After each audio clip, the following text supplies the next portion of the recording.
welcome to the conference keynote speech. Allow me to introduce a distinguished scholar and public intellectual whose work span governance, identity, peace building, and international studies. His scholarship and leadership in the Bangsamoro Parliament continue to shape policy research and academic disclosure. Let us welcome Dr. Nassef Manabilang Adiong, the Director 2 of the Policy Research and Legal Services of the Bangsamoro Parliament.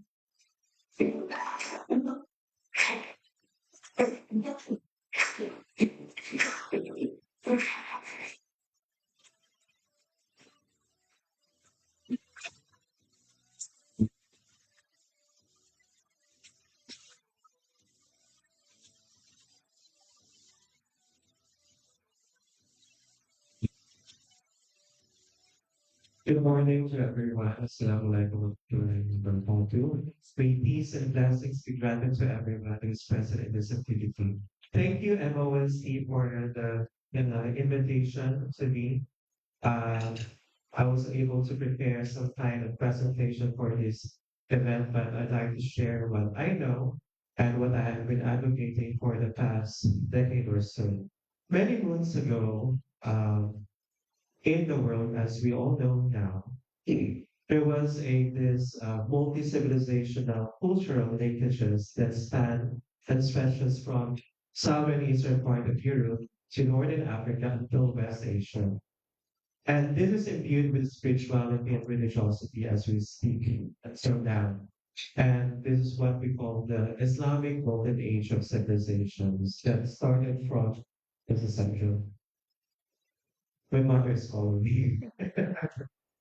That started from what we call before the ransom of Baghdad in 1258. This golden age of Islamic civilizations have taught us that it is a culmination of ancient revealed knowledge civilizations from Hindu civilizations to Semitic civilizations until the Hellenistic civilizations. I think you all know now that before the first teacher, as we thought so in philosophy, was Aristotle. But in the Muslim world, it spans until the Hellenistic era. The second teacher, as we think of, and it is recognized in many communities and societies, even before and after the golden age of Islamic civilization, was Al-Kindi. Al-Kindi is a Muslim philosopher and theologian. And there was actually a vast culminating knowledge that we're trying to share. And there were so many, I think, convivencia is coexistence among knowledge seekers as well as that have started and commenced in thousands of libraries, even before the Ottomans, even before the Seljuk dynasty. We see this during the Abbasid dynasty. The reason why they make Mu'tazilah as their official state religion during that time. So these convivencia or shared knowledge of Muslims, Jews, Christians, and Sabians have produced at what we call the Islamic Golden Age of civilization. You can see this as remnants when you go to Istanbul, for example. There are establishments and buildings where there is a convivencia of the Jews, synagogue, Christian Armenian church, and the Islamic masjid in one establishment.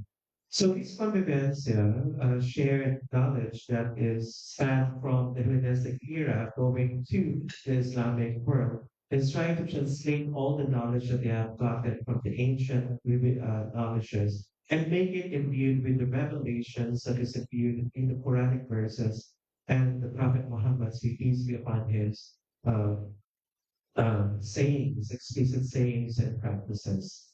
Now, this is what we have forgotten. So, because I think in many of the historical textbooks and literatures that we have read, even probably in your world history subjects, there is a minute of discussion when we talk about Islamic Golden Age. There is like a thousands of years of Islam that have not been even discussed in your many of your literatures and many in your scientific uh, undergoing. Let me just take a look at some of the convivence, or coexistence. Saint Thomas Aquinas in St. Thomas Aquinas, many of his writings were influenced by Ibn Maimon, uh, Moses Maimonides, as he is well known, a Jewish theologian and philosopher. Even the writings of Saint Augustine, the writings of Niccolo Machiavelli, the prince, was also inspired from the writings of one of the what we call Shahnameh in the Persian Empire, as well as I forgot there was this a grand vizier of the Ottoman Empire that somehow in many of his writings the philosophy of the kings were also introduced to Niccolo Machiavelli. So you can see a vast array of sharing of knowledge from the Islamic golden age of civilizations down to the Europe. And it also paved the way for what we call the Enlightenment and Renaissance of Europe. Another example, the first university that was established was in France. And this was established by a woman, business Muslima, by the name Fatima Al-Fikri. She created the first university in the entire world. Another one, inoculation, the first vaccine. The first inoculation that was actually being practiced was in variolations during the Ottoman Empire since 17th century until 18th century. So there was this Lady Montago, who visited because they were having a black plague in Europe, as well as smallpoxes at that time. So when their time visited the Ottomans in 18th century, they were so shocked because of the various practices that the Ottoman have been practicing for the many several wounds that they had had. So you can see that as they were inspired, they went back to Europe and introduced the first inoculation in Europe. So you can see many of the inventions, even in the phones that you're using. So what I'm trying to get at because of one certain historical incident that until now we are still being influenced. And I think even in your thesis making in your undergraduate, postgraduate degrees, and this is what I call the coloniality of power, coloniality of being. Colonization have really done so many things in our societies, in the Muslim lands, in the Muslim empire as well. You can see that during the colonization era, and even until the post-colonization era, even the way we dress, the way we think of how we do our thesis, how we do our research, the methods that you're using, even the theories. There's one book that I read during my PhD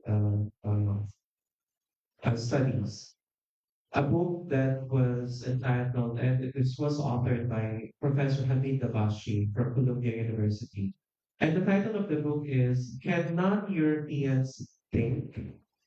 That was a very provocative book because it is trying to say a thesis of can us non-Europeans can actually think about our worldviews. And this provocative book is trying to say for several millennia that many of the theories and conceptualizations that we're using in your thesis, in your research, is always being referred to what the political economy of knowledge making have done in Europe. So we are being attacked in the global south scholars, the scientists, the scholars, the students here in the global south, we are being attacked as mere data gatherers. We're just gathering data for the theoreticians, for those who can think in the global north, right? So that's what we have been attacked for several millennia. So one thing that I did as well as I am relearning my education, especially in international relations, because it's where I'm trained on international studies. I try to relearn because many of the theories that we have been exposed and being oriented to is always realism, liberalism, social constructivism, feminist theories, among others, even critical theories. We're so enamored with the experiences and lived experiences, even normative lived experiences of Europeans or the global north. So what I did when I came back to UP is to establish, and beforehand, when I was still in my postgraduate degree learning, is I established the COIRIS, uh, the Islamic Studies and International Relations Research Cohort. And with that, together with my fellow, who is also a comparative politics specialist, who is also from Harvard and also one another professor in Italy, we tried to look at and produce knowledge at the lens of the Muslims because religion has always been marginalized in, let's say, social sciences, especially international relations, where it is under the incarceration of politics, the real politics of Europeans and global North scholars. So for the past years or decade, we have produced three books, edited volumes, and we have also introduced a way of looking at the world at the presence of the Islamic theoreticians as we speak. So, and then when I came back to UP in 2017, upon the invitation uh, of the Islamic studies, uh, I had a chance to talk to the Center for Integrative and Development Studies. At the time, it was Director Tessa Tadem. And there was a proposal to establish a Mindanao Studies at the center, think tank under UP. And I said that why not we create an Islamic Studies program under this institute in partnership with the Center for Integrative and Development Studies and as well as one of my advocacies, which is to decolonize knowledge making, even the way we do our methodology. And that was where the birthing of the decolonial studies program created under UP system. So in that decolonial studies program, we have created activities, promote decolonial knowledge as we speak from the works of Walter Mignolo, from the works of Inglowic, and many of the African scholars and Asian scholars, and some of my friends, say Farid Alatas from NUS, Singapore, who also helped assist us in developing these decolonial studies. And I think as we speak, there are many now moving toward that kind of decoloniality of knowledge. Even in the Western part of the world, many of the European British universities are now trying to decolonize. I remember there were some research grants in Europe that one lens is to give a gender perspective of your research proposal. And now they are now introducing the decolonial lens of how this research proposal can be applied to. So with this decolonial studies program, we are now trying to provide how to decolonize knowledge. Even the way we think it during our formative years of our learning, in our thesis making, why there is so five chapter thesis, why can we not make it a more attuned and to the context of our culture, of our way of knowledge making. Another thing that I'm trying to propose, aside from this way of looking at, is to put citations and referencing more from the global south. Let's not always cite Western scholars that is somehow 80% of your references are coming from the white male authors from the West. Make it a kind of a little bit colorful in your citations, in your referencing. Reference Filipino scholars, reference Bangsamoro scholars, reference Mindanao scholars. It's about time that you also cite your fellow colleagues, not only, referring to some of the scholars that you think and are always accessible in the internet digital age.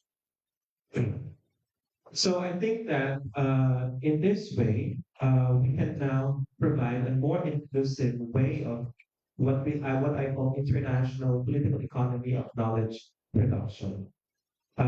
So I think this is a part in time that when I was invited to head the policy research and legal services of the Bangsamoro Parliament, is I always say to my staff to always look, and when you do your research review, to provide research data, it should always be under the context of the Bangsamoro. And that's the reason why I think in 2022, I established the Bangsamoro Research Network.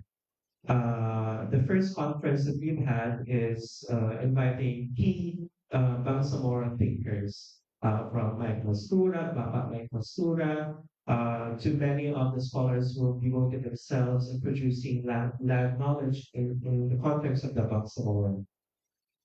So I'm trying to tell this to everyone that it's about time that there shouldn't be no dominancy of academics. There should be an inclusive way of doing and producing knowledge and ethnic communities. We can learn from the Sama Banjao how they can able to think and experience because they have been living with waters when there are typhoons coming in. What were their methodology? What were their using methods that they have been using? One friend of mine had this ethnographic research to a certain ethnic community, and what he did is to extrapolate the knowledge as they got this ethnographic research with a certain ethnic community. And the book was already published, but the author, he was not the author. He was the one who did the research, but the authors were the leaders of the ethnic community. So whenever he presents this in international fora or academic activities, he always makes sure to invite that ethnic community and present their knowledge. So there should be no dominancy of knowledge that is always in the academic pursuit. We should always recognize knowledge from our stakeholders, knowledge from the ethnic community and other groups as we can think of. Um, so I think that's one thing that we can have an inclusive way of doing knowledge in our region, especially for the Bangsamoro. The parting ways that I can tell to everyone who is present here is that I was disheartened and disappointed that I got this data when I had this science diplomacy activity with the Department of Foreign Affairs. That this UN World Bank data that the Philippine government only allot of the entire budget, national budget of the Philippines. But before I'll give you the statistics, the threshold of providing a more support to R&D, research and development, is at least should be 1% of your GDP of the entire economy of a certain country. In Singapore, they provide 3 to 4% of their GDP allotted to research and development. Thailand, Indonesia, at least 2% of their GDP above. Even Malaysia. Can you imagine Philippines? How much is the allotment to research and development based on their GDP? It's 0.00016%. That's how they allot budget to research and development. The Philippine government. And now we have been supplanted by Vietnam. 2 years ago, 2024, Vietnam's GDP and economy have surpassed Philippines. Can you imagine that? We have been left out by Singapore, Malaysia, in our ASEAN countries, neighboring countries, Singapore, Malaysia, Thailand, Indonesia. We have been left out by these four founding members of because it was five founding members of the Association of Southeast Asia. That includes the Philippines. These five founding members, the four founding members have already gone up with their economy. And now we have been left out. And now we have been supplanted and surpassed by Vietnam. And it will be more disheartening if Cambodia, Laos, Myanmar, and even Timor-Leste, the East Timor, would surpass Philippines' economy. That is quite shameful for our Philippine government. And with all the corruption that is, happening, as you can see in your social media, I don't know where Philippines, commonly, whatever will you will be headed to. So I think at least us, the researchers, and as the scientists, scholars, and students as well, we can provide a more nuancing of our research that is context bounded within our culture. Try to produce new methods. Try to produce new concepts and theories. Do not be overtly reliant on Western theories or global North theories. We can share some of our theory making and even our knowledge making with our global South communities as well. So I think that's would be my keynote for today, and I congratulate everyone, especially those who will be presenting, and also as well as those who will be part of the competition for this grand research event for the Bangsamoro. Thank you, and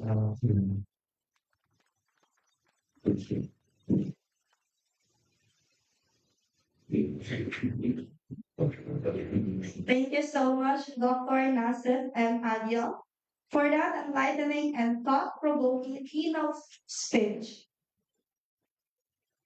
At this moment, may we request